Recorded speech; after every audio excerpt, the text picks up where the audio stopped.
Jack London to the man on trail. Go ahead and put it all in. But I say, kid, won't that make the drink too strong? That is a lot of liquor. Put it in. Who is making this drink? And Malamute Kid smiled kindly through the clouds of steam. When you've been in the country as long as I have, you will learn that the holidays come only once a year. And without some strong drinks, well, they're like digging for gold and hitting rock. And that is the truth, approved Big Jim Belden, who had traveled from his mining camp to observe the holidays in Malamute Kid's cabin. Have you forgotten the stuff we gave the Tananas to drink? I guess I did, replied Malamute Kid. Boys, that was something to see. The whole tribe was ready to fight because of the drinks we gave them. That was before your time, Malamute Kid continued as he turned toward Stanley Prince, a young mining engineer who had been in the country 2 years. There were no white women in the country then, and Mason wanted to get married. Well, Ruth's father was chief of the Tananas, and he objected. The rest of the tribe did too. But we gave them some really strong drinks. And you should have seen them try to catch us when we ran away with Ruth. What happened to the girl? Asked Louis Savoy, the tall French-Canadian, becoming interested. Malamute Kid, who was a good storyteller, proceeded with the rest of the tale. We reached the Yukon at the right moment. The tribe was only a quarter of an hour behind us, but that saved us. When they arrived, the ice on the river had started to break up and move, and they could not cross. When they finally got into town, everyone was ready for them. Ask Father Rabot here. He married the couple. The missionary took the pipe he was smoking from his lips and smiled to see that the whole company approved the story. Then, as the first cups of the drink were passed around, Bettles leaped to his feet and began to sing a well-known song. Malamute Kid's drink did its work. The men of the camps and trails felt its warmth. Soon jokes and songs and tales of past adventure were told around the table. They were strangers from a dozen lands, but they drank to the good health and fortune of each and all. Then Malamute Kid arose, cup in hand, and glanced at the window where the frost stood 3 inches thick. A health to the man on trail this night. May his food be enough. May his dogs keep their legs.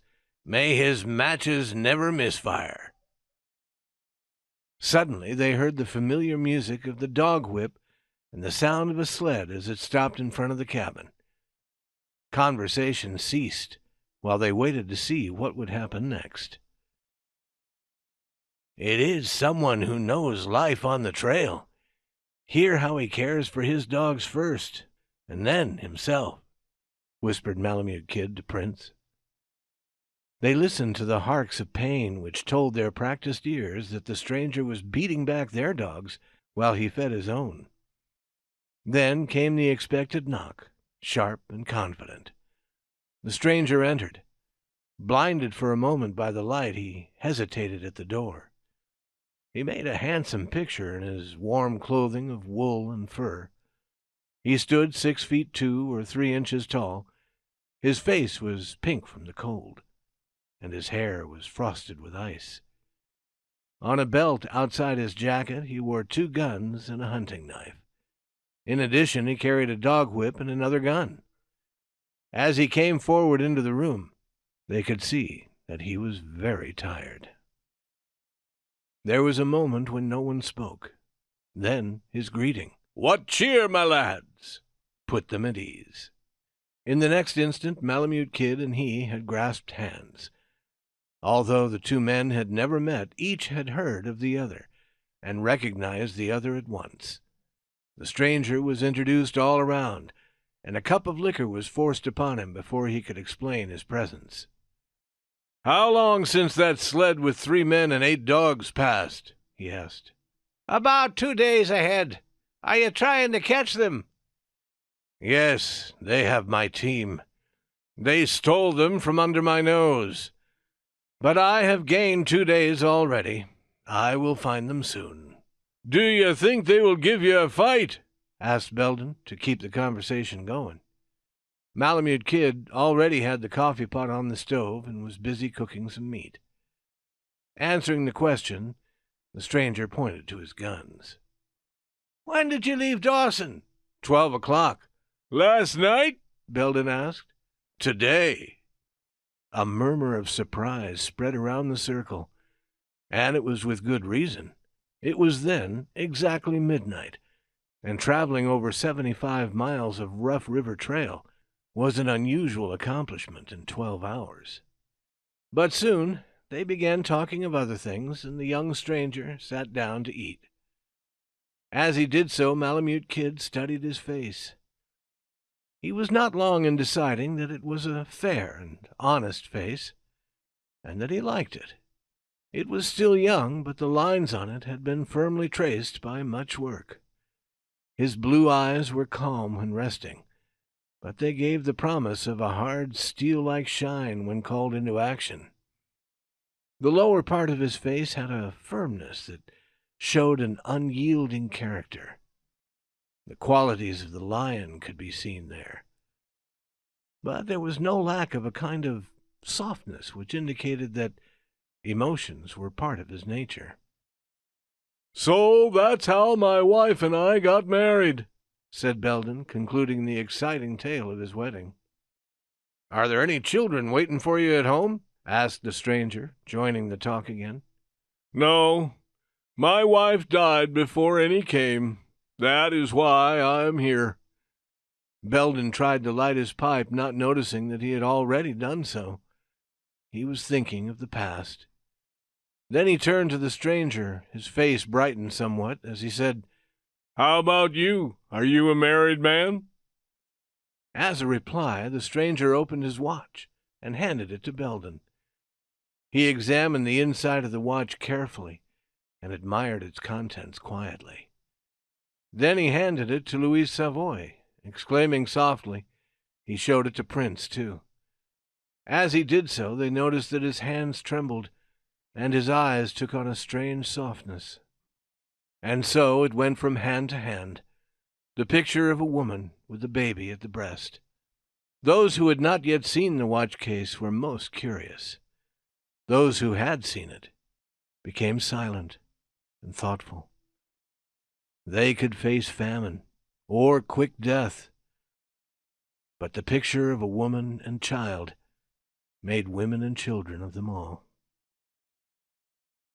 "I've never seen the child. He is a boy, and 2 years old," said the stranger as his treasure was returned to him. For a moment he gazed upon it. Then he closed the case and turned away, but not quickly enough to hide the tears. Malamute Kid led him to a bed and told him to get some sleep. "Call me at 4 o'clock in the morning. Don't fail me," were his last words. A moment later he was breathing heavily in sleep. "My God, he is a brave one," Prince remarked. 3 hours of sleep after 75 miles with the dogs. And then he plans to return to the trail again. Who is he, Kid? "Jack Westendale. He's been here almost 3 years with nothing to reward him except being known as a good worker. He's had much bad luck, too. I never knew him, but Sitka Charlie told me about him. It seems unfair that a man with a sweet young wife like his should be wasting his years in this wild place.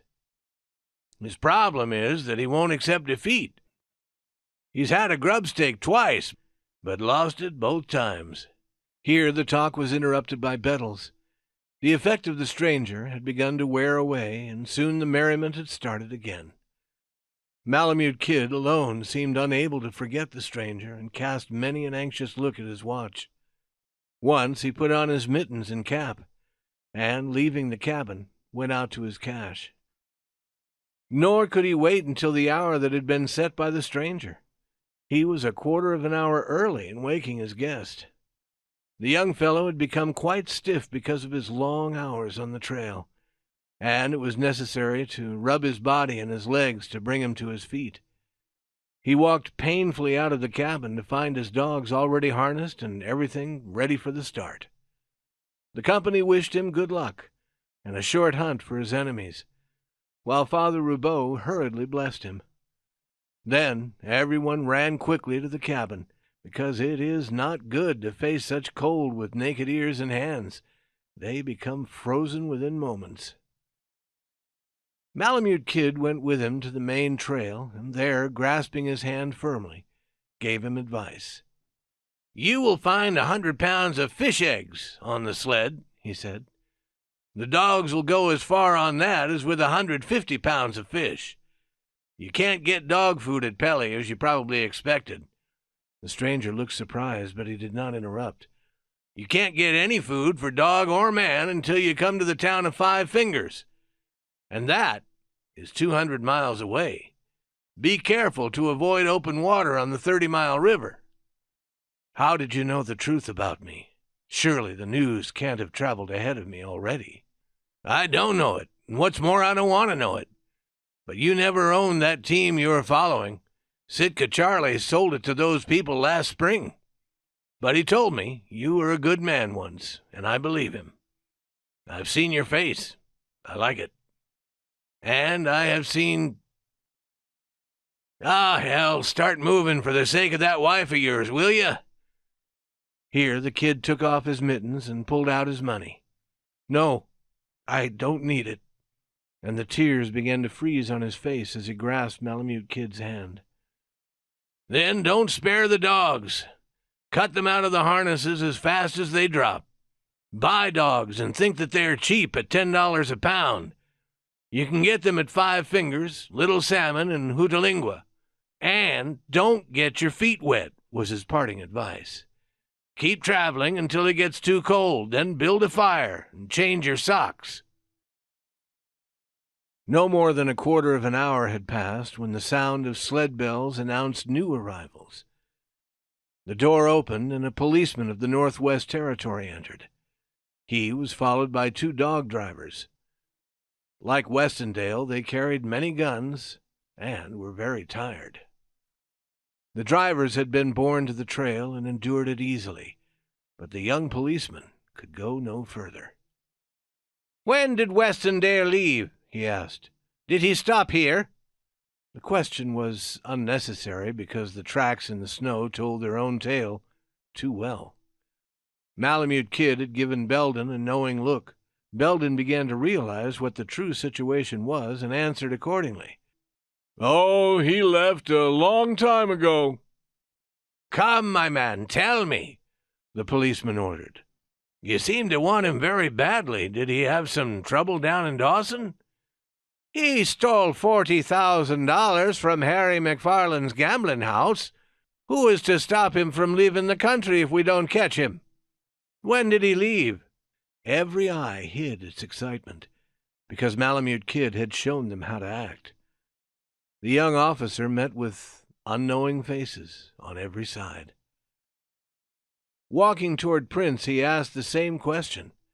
Prince gave him an indefinite reply concerning the condition of the trail. Then the policeman saw Father Roubaud, who could not lie. "A quarter of an hour ago," the missionary answered. "But he had 4 hours of rest for himself and his dogs." "A quarter of an hour, and he is fresh! My God!" The unhappy fellow sat down, half fainting because of his own tired state. He murmured that he had come from Dawson in 10 hours and the dogs could travel no further. Malamute Kid forced him to drink a cup of the liquor. Then the policeman turned toward the door, ordering the dog drivers to follow. But the drivers did not want to leave the warmth and the promise of rest. They objected strongly. The kid could understand the strange language they spoke and followed their words anxiously. They insisted that the dogs were too tired and that it would be necessary to shoot 2 of them before the first mile had been traveled. They said it would be better for everyone to rest. "Would you lend me 5 dogs?" the policeman asked, speaking to Malamute Kid. But the kid shook his head, meaning no. I will sign a note of payment for you in the name of the chief of police. I have the authority to do so." Again the kid refused, silently. "Then I must take your dogs in the name of the law." Smiling, the kid glanced at his stock of guns. The policeman, realizing his lack of power, turned toward the door. The dog drivers still objected, and he spoke to them fiercely, calling them women and dogs. The older driver rose to his feet. With a curse, he promised that he would travel fast. He would travel so fast, he added, that the policeman's legs would break. Then he threatened that he would happily plant him in the snow. The young policeman walked steadily to the door, displaying a freshness that he did not possess.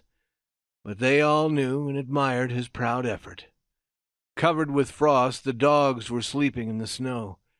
It was almost impossible to force them to stand. The tired animals cried as they were whipped because the dog drivers were angry and cruel. Not until Babette, the leader dog, was cut from the harness could they load the sled and start traveling. "He lied! Worse than an Indian! He is no good!" It was easy to see that the men were angry. First, because they had been fooled by Westendale, and second, they knew the principles by which men lived in the Northland, and honesty was the chief of these. "And to think that we helped him, after knowing what he had done." All eyes turned toward Malamute Kid, who rose from the corner where he had been comforting Babette. He silently emptied the bowl for a final drink. "It is a cold night, boys, a very cold night," was what he said as he began to defend himself. "You have all traveled the trail, and know how difficult it is. Don't judge a man without knowing his whole story. You have only heard one side. A better man than Jack Westendale never ate from the same pot with you and me. Last year he gave his whole earnings, $40,000, to Joe Castrol to buy a share in a mining company for him. Today he would be a rich man. But while he stayed behind at Circle City to help his sick companion, what did Castrol do? He went to McFarland's and lost all the money by gambling. They found him dead in the snow the next day, and Jack had made his plans to leave this winter, to join his wife and the boy he had never seen. You'll notice that he took exactly what Castrol lost, $40,000.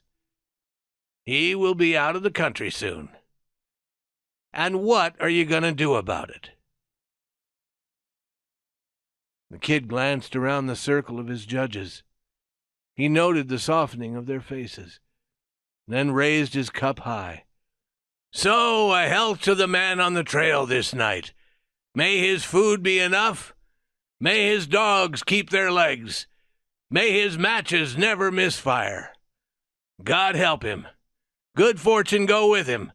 And bad luck follow the Northwest Police," cried Bettles to the crash of the empty cups.